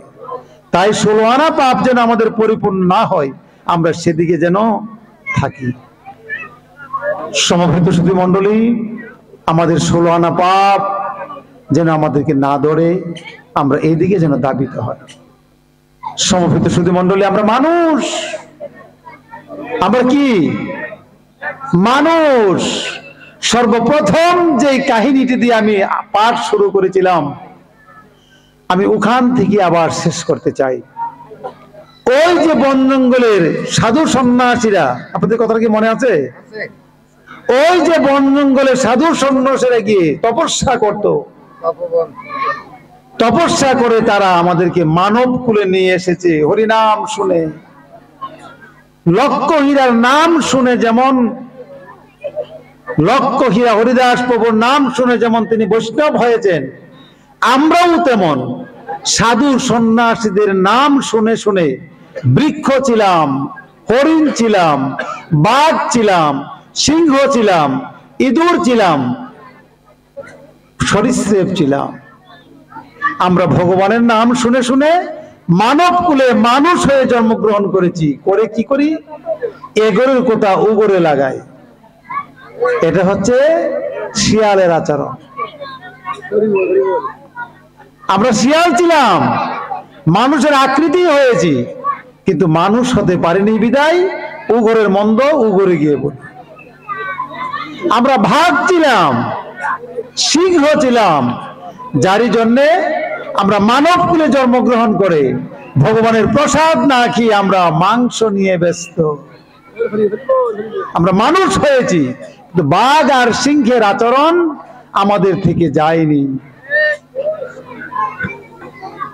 আমরা সাপ ছিলাম, যার দরুন মানুষকে আমরা হিংসা করি। সাপের কাজ মানুষকে হিংসা করা। মানুষ কিছু করুক আর না করুক, রাস্তা দিয়ে যদি যায়, জঙ্গলের ভিতর থেকে সে ফুসফুস করে বেরিয়ে আসে। এটা হচ্ছে সাপের ধর্ম। মানুষ যে মানুষ আরেক মানুষকে দেখে মন্দ বলে, মানুষকে দেখে ও মহিলারা করে কাজ দিয়ে বেশি বেশি এই আড়াইয়া দাঁড়ায়া বকে না, বকে না, এটা সাপের কাজ। যে মানুষ সাপ ছিল, মানুষ কুলে জন্মগ্রহণ করেছে, সাপের আচরণ তার মধ্য থেকে যায়নি। ইঁদুরের ধর্ম হচ্ছে ওখানের আলু উগরে নেওয়া, উগরের ধান উগরে নেওয়া। ঠিক তদ্রুপ যে মানুষ উ গাছের লাউ, উ গাছের ছই, উ গাছের সিম চুরি করে, সে হচ্ছে ইঁদুর। মানুষ হয়েছে সত্য, কিন্তু তার ইঁদুরের আচরণ তার মধ্য থেকে যায়নি। এই জন্যই আমার গুরুদেব স্বামী স্বরূপানন্দকে বলেছিলেন, সাধু সন্ন্যাসীরা জঙ্গলে থাকে, আপনি শহরে শহরে ঘুরছেন কেন? তিনি বলছেন, আকৃতিতে যেগুলি মানুষ, কিন্তু প্রকৃতিতে সেগুলি মানুষ না। ওই আকৃতিওয়ালা মানুষগুলিকে প্রকৃত মানুষ করার জন্যই বর্তমান যুগে 70 থেকে 75 জন মহাপুরুষ লোকালয়ে এসেছে। নিগমানন্দ, স্বরূপানন্দ, পরমানন্দ থেকে আরম্ভ করে রামকৃষ্ণ, বিবেকানন্দ, জ্যোতিষানন্দ, ব্রহ্মানন্দ সবাই পৃথিবীতে অবতরণ করেছে আমাদের মতো আকৃতিতে মানুষগুলিকে প্রকৃত মানুষ করার জন্য। আমরা যেন প্রকৃত মানুষ হয়। হরি হরি বল।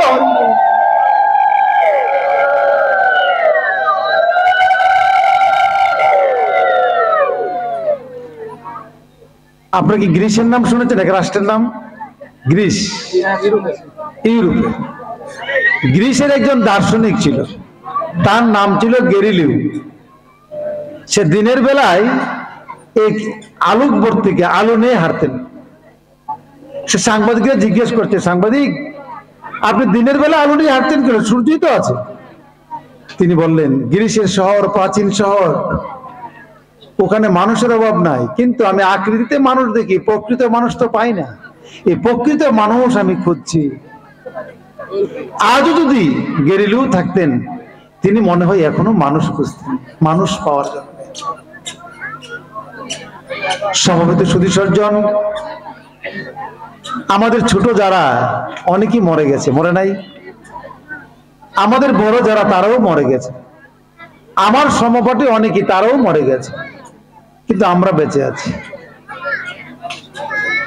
কেন বেঁচে আছি? ভগবান আমাদেরকে নিজে করুণা বসে, আমাদের কর্মের গুণে না, আমরা যে কর্ম করি আমাদের থাকার কথা না, আমরা যে কর্ম করি আমাদের বাঁচার কথা না, কিন্তু আমরা বেঁচে আছি। তিনি দয়া করে আমাদেরকে ছাড় দিয়ে বেঁচে রেখেছেন, কিন্তু ছাড়বেন না। তিনজন বন্ধু থাকে জঙ্গলে। একটা বন্ধুর নাম হচ্ছে হাইনা, আরেকটা বন্ধুর নাম হচ্ছে চিতাবাঘ, আরেকটা বন্ধুর নাম হচ্ছে সিংহ। তো তারা একজন যদি একদিন খাবার পায় আরেকদিন পায় না, তিন বন্ধু মিলে একটি সংকল্প করেছে তিনজনে মিলেমিশে যা পায় তিনজনে খাবে। এখন একদিন একটা পাই, তিনজনে খাই। হঠাৎ একদিন হয়ে গেল কি জানেন, তিন বন্ধুই তিনটা শিকার পেয়েছে। ছোট বন্ধুটা পেয়েছে হরিণ, মধ্যম বন্ধুটা পেয়েছে খরগোশ, আর বড় বন্ধুটা পেয়েছে গন্ডার। কিন্তু আজকে সেবা করবে, চিতাবাঘকে ডাকছে, চিতাবাঘ তুমি এদিকে আসো, তুমি বন্টন করো তো দেখি আমরা কে কি খাবো। চিতাবাঘ বললেন যে আমি যখন পেয়েছি খরগোশটা, এটা তো ভালো, এটা আমি খাই। আর হাইনে খরগোশ হরিণটা খাক, আর উনি গন্ডারটা খাক। কিন্তু গন্ডারের মাংস তো স্বাদ না, তাই বাঘের রাগান্বিত হয়ে গেল, সিংহ রাগান্বিত হয়ে গেল। সিংহ রাগান্বিত হয়ে জিজ্ঞেস করলো, এই বন্টনটা করো তো কে কি খাবে। চিতাবাঘ বললেন, প্রভু আপনি আজ গন্ডারটা খেয়ে ঘুমিয়ে যান, আমারটা আমি খাই আর হাইনারটা হাইনা খায়। বলতে না বলতে এমন করে থাপ্পড় মারলো, থাপ্পড়ে চিতাবাঘের প্রাণটা চলে। এবার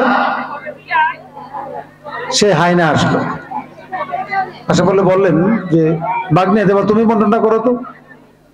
মামা আপনি সকালবেলা ঘুম থেকে উঠে হরিণটা খাবেন, খেয়ে দিব্যি আরামে ঘুমাবেন, দুপুর বেলায় খরগোশটা খাবেন, তারপর আবার ঘুমাবেন, আর রাত্রির বেলায় আপনি সেই গন্ডারটা খেয়ে রাত্রি পার করে দেবেন। তো এত সুন্দর বন্টন তো শিখলে কোত্থেকে? আমার সম্মুখে এক চোর দিয়ে যার প্রাণ নিয়ে গেলেন, তারপরও বলেন আমি শিখবো কোত্থেকে? ঠিক তো ভাবে আমাদের সম্মুখে কেউ প্যারালাইসিস হয়ে যাচ্ছে,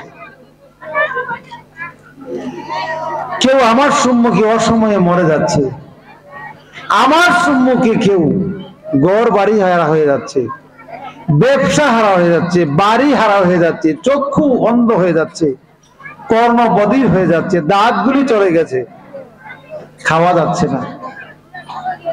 এরপর আমরা বুঝি না আমার এমনটা কেন হবে। একটা পশু সে বুঝতে পারলো, কিন্তু আমরা মানুষ হয়ে বুঝতে পারি। আর এই মানুষ হওয়ার জন্যই ভগবান শ্রীকৃষ্ণ বললেন আদর্শ গ্রহণ করো, আদর্শ গ্রহণ করে তোমরা সকলে মানুষ হও।